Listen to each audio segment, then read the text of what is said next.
Essayez de nous convaincre, vous avez 10 minutes. Merci. Merci bien.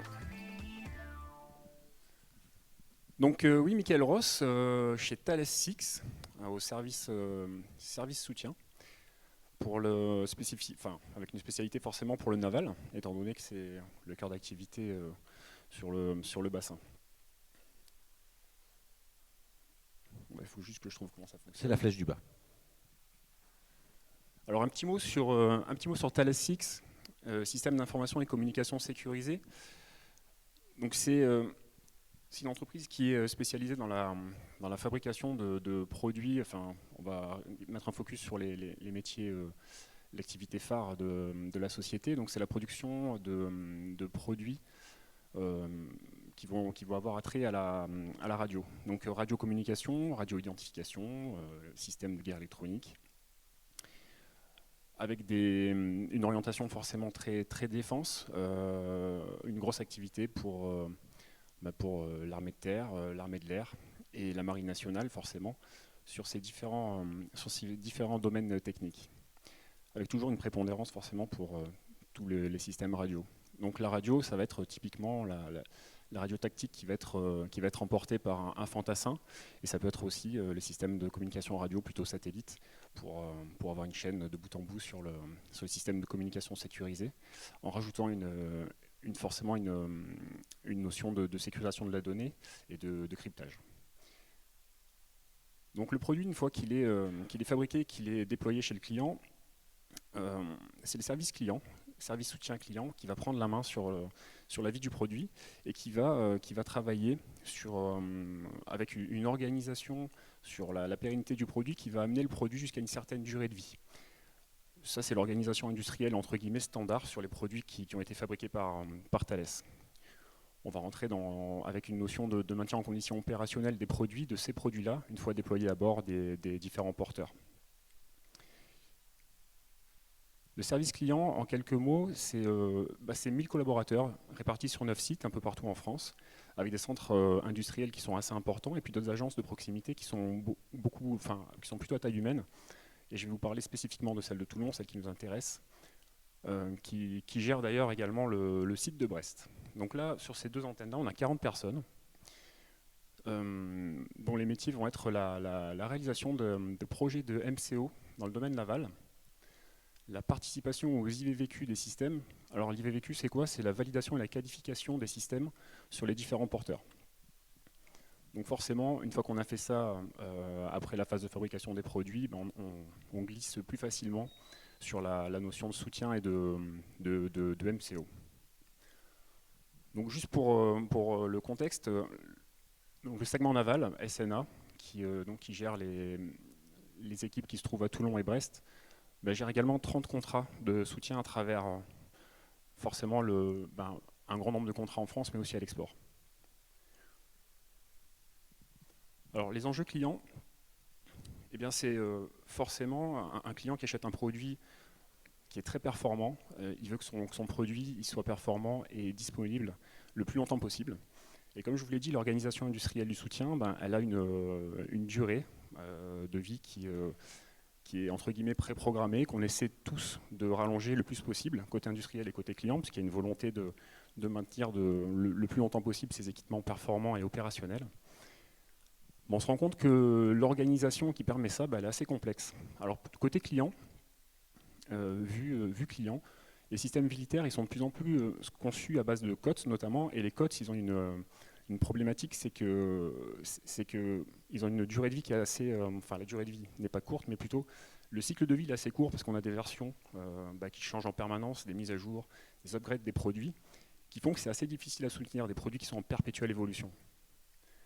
L'organisation qu'on va mettre en face de ces problématiques-là, elles vont être assez complexes, notamment dans le naval, où on a des centaines et des milliers de matériels qui permettent d'équiper les bâtiments de nos forces. Donc tout ça, ça rend vraiment complexe la gestion du parc et du MCO.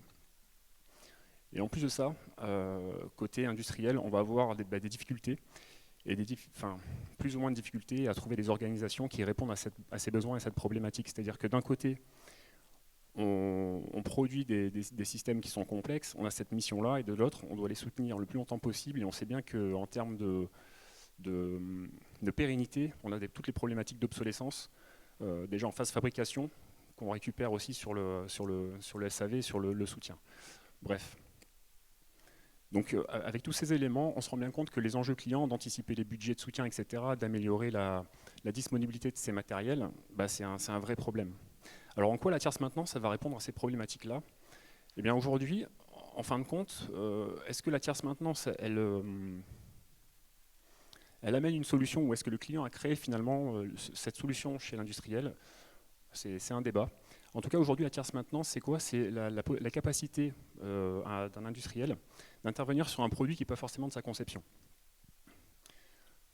Donc, ce petit schéma il illustre bien en fait la problématique. Le parc du client, il est constitué de produits qui sont maintenus, soutenus à travers des contrats. Donc, entre guillemets, il n'y a pas de problématique vis-à-vis de ça. En revanche, dans son parc, il y a tout un tas de matériel qui n'est pas soutenu via un contrat Intel avec l'industriel qui va bien, etc. Parce que peut-être que l'industriel il a disparu, peut-être que le matériel est obsolète, peut-être que les compétences en interne qui permettaient de maintenir le matériel opérationnel, elles ne sont plus là non plus parce qu'il y a du turnover, etc. Donc il faut penser que la durée de vie des produits, enfin d'un bateau en tout cas, c'est plusieurs dizaines d'années, c'est peut-être 20, 30, 40 ans. Et la volonté, c'est de les mener encore plus loin, le plus longtemps possible. Alors en s'aidant avec des campagnes de rétrofit, etc. Mais il y a quand même cette problématique-là, c'est qu'on ne peut pas rétrofiter tout un bateau. Donc il faut maintenir tous les produits qui se trouvent à bord parce qu'ils forcément à un moment donné ils vont tous tomber en panne.